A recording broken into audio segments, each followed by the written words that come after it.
Assalamualaikum warahmatullahi wabarakatuh. Ketemu lagi dengan mata pelajaran Bahasa Indonesia. Pernahkah kalian ingat sebelum PTS, Bapak mengirimkan sebuah video yang membahas tentang bab 2, memahami dan menciptakan cerita fantasi. Nah, di video tersebut menerangkan yaitu pengertian fantasi, unsur cerita fantasi, ciri umum cerita fantasi, jenis cerita fantasi yang dibagi dua. Yang pertama berdasarkan latar cerita. Nah, berdasarkan latar cerita itu dibagi dua kembali. Yang A-nya fantasi sejaman, yang keduanya cerita fantasi lintas waktu.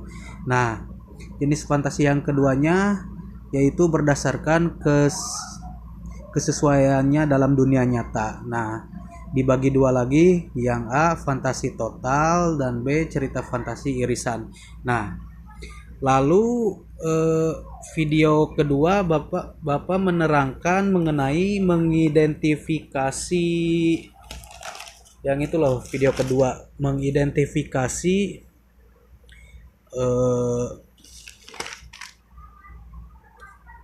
penokohan dan watak-wataknya yang di tabel ini, lalu mengidentifikasi latar dan mengidentifikasi amanat. Nah, sekarang Bapak akan menjelaskan kepada kalian mengidentifikasi cerita fantasi berdasarkan alur ya, mengidentifikasi alur. Nah, untuk itu sebelumnya kemarin Bapak memberikan foto ke kalian cerita fantasi yang berjudul Kekuatan Ekor Biru Nataga ya. Apakah kalian sudah baca? Nah, di sini akan diterangkan mengidentifikasi alurnya. Nah, pada umumnya alur cerita fantasi, apa itu alur? Alur itu ya. Nah, ini dibaca di modulnya. Alur merupakan rangkaian cerita yang memiliki hubungan sebab akibat dalam cerita fantasi. Lebih rinci, alur cerita terdiri atas 3 bagian atau tahap. Nah, jadi alur itu terbagi menjadi 3 tahapan alur cerita fantasi. Yang pertama tahapan awal, yang kedua tahapan tengah, dan yang ketiga tahapan akhir. Nah, jadi yang bagian awal, bagian ini sering disebut bagian pengenal atau orientasi. Fungsinya apa? Fungsinya adalah mengantarkan cerita. Pada bagian ini dikenalkan latar cerita, tokoh, dan watak-wataknya. Jadi pada bagian awal ini untuk pengantar cerita ya, dan dikenalkan juga bagian latar cerita atau tokoh dan watak-wataknya. Dan kemudian yang kedua bagian tengah. Bagian tengah ini merupakan rangkaian kejadian atau peristiwa hingga ke bagian klimaks atau inti cerita. Jadi bagian tengah ini biasanya berisi inti cerita ya, yang berawal di dalamnya biasanya mulai muncul permasalahan gitu ya, mulai muncul konflik, klimaks, dan masalah menurun. Nah, kemudian bagian ketiga, bagian akhir, yaitu bagian ini menjawab masalah utama, tentu saja dijawab dalam bentuk rangkaian peristiwa kejadian juga. Bagian terakhir adalah kesimpulan atau penutup cerita. Nah, di sini ada tabel, yaitu tabel itu ya, mengidentifikasi alur. Nah, di tabel ini ada 3. Di sini ada bagian orientasi atau bagian awal, dan kedua bagian tengah, dan yang ketiga bagian klimaks ya. Nah, di sini ini tuh bagian tengah. Nah, ini tuh cerita teks fantasinya berjudul Kekuatan Ekor Biru Nataga ya. Nah, coba kalian perhatikan, di sini perlu kita isi ya, titik-titik di sini di tabel ini, bagian mana yang termasuk ke bagian orientasi pada cerita teks fantasi yang berjudul Kekuatan Ekor Biru Nataga. Nah, kita jawab di sini. Nah, Bagian orientasi di sini, nah ada bagian awal. Seluruh pasukan Nataga sudah siap hari itu. Nah, ini mulai memperkenalkan bahwa di sana ada seluruh pasukan Nataga. Nah, Nataga membagi tugas kepada seluruh panglima dan pasukannya di titik-titik yang sudah ditentukan.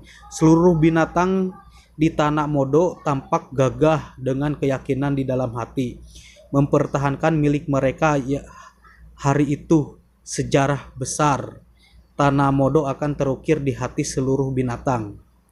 Mereka akan berjuang hingga titik darah penghabisan untuk membela tanah air tercinta. Nah, di sini tuh awal memperkenalkan latar ceritanya ya.